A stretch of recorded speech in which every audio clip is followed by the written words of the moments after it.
नमस्ते दोस्तों, कैसे हैं आप सर? मैं डॉक्टर अमित चक्रवर्ती, मैं साइकॉन ग्रुप ऑफ कंपनीज का डायरेक्टर हूं और portable UPVC window manufacturing machines का इन्वेंटर हूं। अगर आप यूपीवीसी विंडोज एंड डोर्स का फैक्ट्री बिठाना चाहते हैं, तो आप हमसे कांटेक्ट कर सकते हैं।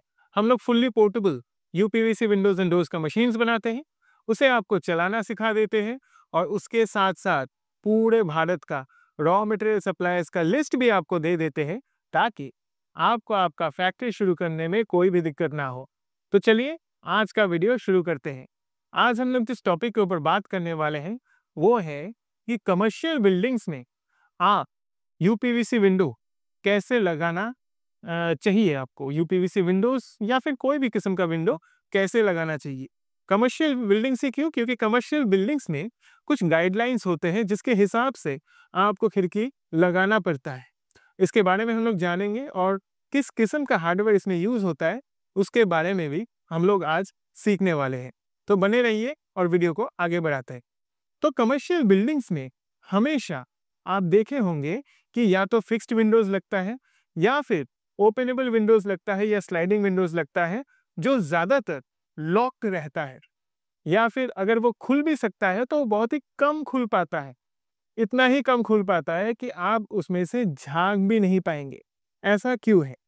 क्योंकि 2008 में एक 5 स्टार होटल में एक ही महीने के अंदर 4 लोगों ने सुसाइड कर लिया था खिड़की खोल के, और ये चारों लोग शराब पिए हुए थे। इसका मतलब कोई भी शराब पी के खिड़की खोल के सुसाइड कर सकता है कोई भी कमर्शियल बिल्डिंग में, क्योंकि कोई होटल में जब रूम दिया जाता है तो आपको पता नहीं है कि वो इंसान का मानसिक स्थिति क्या है। तो इसी कारण से हमारे देश के सुप्रीम कोर्ट ने ये जजमेंट दिया कि भारत के अंदर कोई भी कमर्शियल बिल्डिंग्स अगर बनेगा, चाहे वो होटल हो या ऑफिस बिल्डिंग हो या कोई भी कमर्शियल बिल्डिंग हो, तो उसमें हमेशा विंडो को लॉक्ड रखना पड़ेगा। और अगर विंडो खुलने का प्रोविजन होता भी है वेंटिलेशन के कारण से, हवा आने जाने के कारण से, तो वो इस हिसाब से खुलना चाहिए ताकि उसमें से कोई झांक भी ना पाए। तो इसी कारण से विंडोज को उसी हिसाब से बनाया जाता है। तो अभी आप एक यूपीवीसी विंडो के फैब्रिकेटर हैं और अगर आपको कोई कमर्शियल बिल्डिंग का ऑर्डर मिलता है, तो आपको क्या किस्म का हार्डवेयर यूज करना चाहिए ताकि आपके पार्टी को या फिर आपके क्लाइंट को आप एक सही प्रोडक्ट और हमारे देश के रूल्स एंड रेगुलेशन के हिसाब से एक खिड़की बना के दे पाए। तो इसमें 3 किस्म का हार्डवेयर यूज होता है। पहला किस्म का हार्डवेयर जो होता है, जो स्लाइडिंग और ओपनेबल दोनों में यूज किया जाता है, वो है लॉक इन की हार्डवेयर। अब ओपनेबल विंडो में जो स्पैग होता है या फिर जो कॉक्स पर हैंडल होता है जिसको घुमा के विंडो को खोला जाता है, उसी के माथे के ऊपर ये लॉक रहता है और उसमें एक चाबी रहता है जिसको घुमा के आप इसे लॉक कर सकते हो। और जब आप स्लाइडिंग विंडो बनाते हो तो जो स्पैग आपका लॉक रहता है, वो स्पैग का जो हैंडल रहता है उसी के माथे के ऊपर एक चाबी का पॉइंट रहता है जिसको घुमा के आप चाबी को लॉक कर सकते हो। ये सबसे एक्सपेंसिव प्रोडक्ट है और ये एक्सपेंसिव प्रोडक्ट को बहुत कम इसलिए यूज किया जाता है क्योंकि इसमें चाबी गुमने का चांसेस रहता है। आप सोच लीजिए कि अगर एक 400 रूम का होटल बन रहा है और उसमें 400 रूम का अलग अलग चाबी हो खिड़की खोलने के लिए, तो इंसान कितना परेशान हो जाएगा। और ये हर रोज तो खोला जाता नहीं है, ये कभी कभार खोला जाता है। इसी कारण से चाबी परे परे जैम भी हो जाते हैं। तो इसीलिए ये ऑप्शन को बहुत ही कम यूज किया जाता है और ये लॉक्स बहुत ही एक्सपेंसिव होते हैं। तो दूसरा और तीसरा ऑप्शन जो मैं कहने वाला हूँ वो सबसे ज्यादा यूज होता है। नंबर 2 ऑप्शन क्या है? ऑप्शन ये है कि एलन की लॉक्स आता है। ये स्लाइडिंग में तो अवेलेबल नहीं है, पर ओपनेबल विंडोज में ये अवेलेबल होता है। जो कॉक्स पर हैंडल होता है, वो कॉक्स पर हैंडल का जो हैंडल होता है वो खुल के आ जाता है एक एलन की को घुमाने पर। और वो एलन की को घुमाने पर वो हैंडल जो खुल के आता है, वही सेम हैंडल को सारे विंडोज में यूज किया जा सकता है। मतलब इसमें कोई चाबी का झंझट है ही नहीं।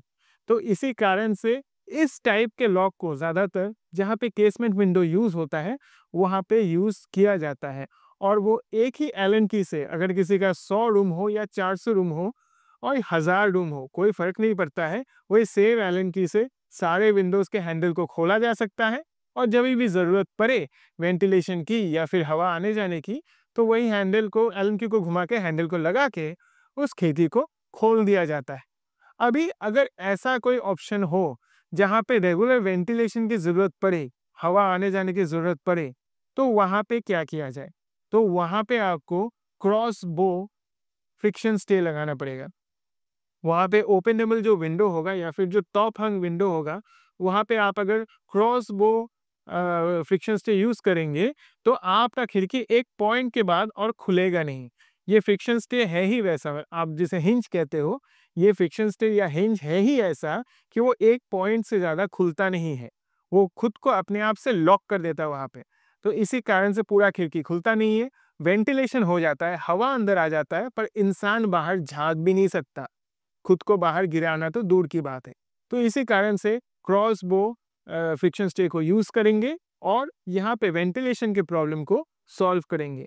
तो मैंने आपको तीनों ऑप्शन बता दिया। ये 3 किस्म के ऑप्शन को आप आपके प्रोजेक्ट के हिसाब से यूज़ करके वहाँ पे अपने क्लाइंट का या फिर अपने पार्टी के प्रॉब्लम को सॉल्व कर सकते हैं। हालाँकि आजकल ज़्यादातर जो कमर्शियल बिल्डिंग्स होते हैं, वहाँ पे बहुत ही कम ओपनिंग्स रखा जाता है, ज़्यादातर वो लोग फिक्स्ड ग्लास कर देते हैं। पर फिर भी ज़्यादातर लोग ये पसंद करते हैं कि कोई भी जगह में कोई ना कोई केसमेंट विंडो हम लोग दे दें ताकि कभी भी ज़रूरत पड़े तो वहाँ पे हम लोग वेंटिलेशन का यूज़ कर सकें या फिर उस ओपनिंग को दूसरे किस्म से यूज़ किया जा सकता है। तो मैं आशा करता हूँ कि आप सभी को एक नया चीज़ सीखने को मिला और यही चीज़ को आप आपके प्रोजेक्ट्स में यूज़ करके अपने काम को बखूबी कर पाएँगे। तो चलिए आज के लिए इतना ही, आगे फिर मिलेंगे ऐसे ही एक इन्फॉर्मेटिव और यूज़फुल वीडियो के साथ। तब तक अपना ख्याल रखिए, अपने परिवार का ख्याल रखिए। जय हिंद।